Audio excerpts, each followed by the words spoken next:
Hi, welcome to the channel. This is Destination FBA. My name is Emma and today I'm going to take a look at my Q1, so see what worked for me, what didn't work and what changes I need to make going forward.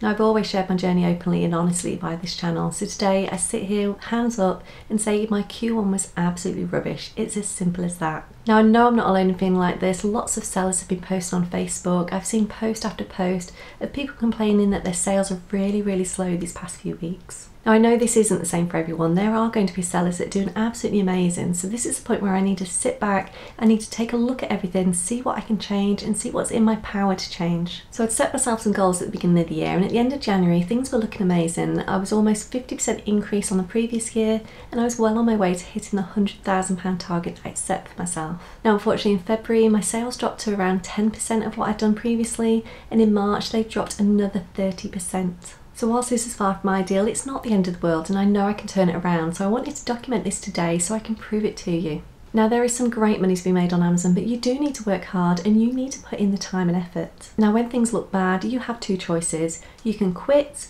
or you can work harder. So the first thing I had to do was sit down and work out what was going on, and my biggest problem right now is my stock levels. I've got a limited number of ASINs and I haven't been sending in as many shipments as normal, so of course this was going to have a big effect on those sales. So the reasons behind these lack of shipments was firstly illness, which can't be helped, but we've had about 6 weeks of illness within the house, which has made it really difficult to find the time and the energy to source. And then secondly has been my cash flow. Having slow sales in February has really affected me in March. With having very limited payouts, I've not been able to reinvest that into more stock.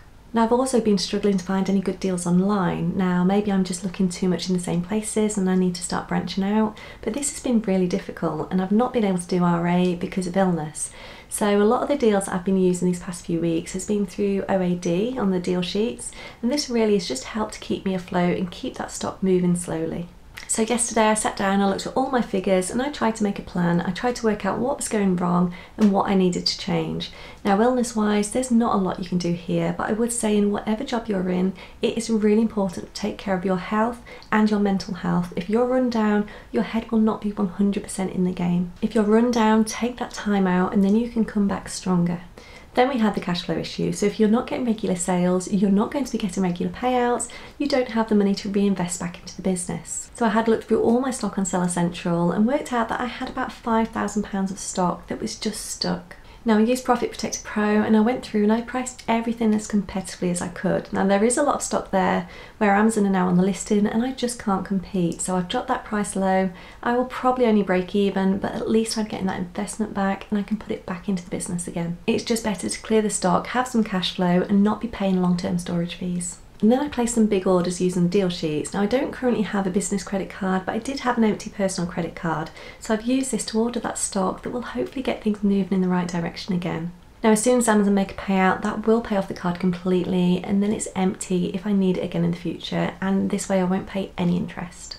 So as well as ordering through the deal sheets, I went back through all my orders on Sunfleet to see what sold particularly well this year. I then checked all the prices to see if I can get these deals at the same price again. I then made a list and then checked everything on BuyBot Pro to make sure all the figures are still the same and that I can still sell at a competitive price. Now I've done all this, I'm hoping that the sales will pick up again, but I think I need to start branching out, looking at new places for deals and going a little bit wider with the products I buy. At the minute I'm selling mostly toys, cosmetics and grocery, so I definitely need to look at the range that I'm selling. It's just too easy to stick within your comfort zone when you get used to doing things in a certain way. Now, it's definitely worth having a sit and evaluating your business every month or so and just seeing if there is anything that you can do differently. Now, also remembering that with the rising cost of living at the minute, people don't have as much expendable cash. So look at what people need and look at what is selling really well. Now, another thing I really want to do is go back to basics and get back into retail arbitrage. I used to love going into shops, scanning, finding some great deals, but this is something that I haven't done for a while now. Now, I think for me, this is sometimes where I get the best buys, especially places like Superdrug and Boots where you have those end of aisle clearance sections. Now, just last week, for example, Superdrug had some men's razors reduced from £12 down to 50p. Now, unfortunately, by the time I got there, they'd completely sold out, but what an amazing deal that was. Just gives you an idea of the kind of things that are out there. You just need to be prepared to look. Now over the coming months I also do want to look at getting into books. Now a member of our Facebook group sells only books and she does very well at it. She's given me some great pointers. So this is something I will look at and I will report back, see if it goes well. But if you sell books yourself, please do comment below. I'd love to know how you're getting on with these.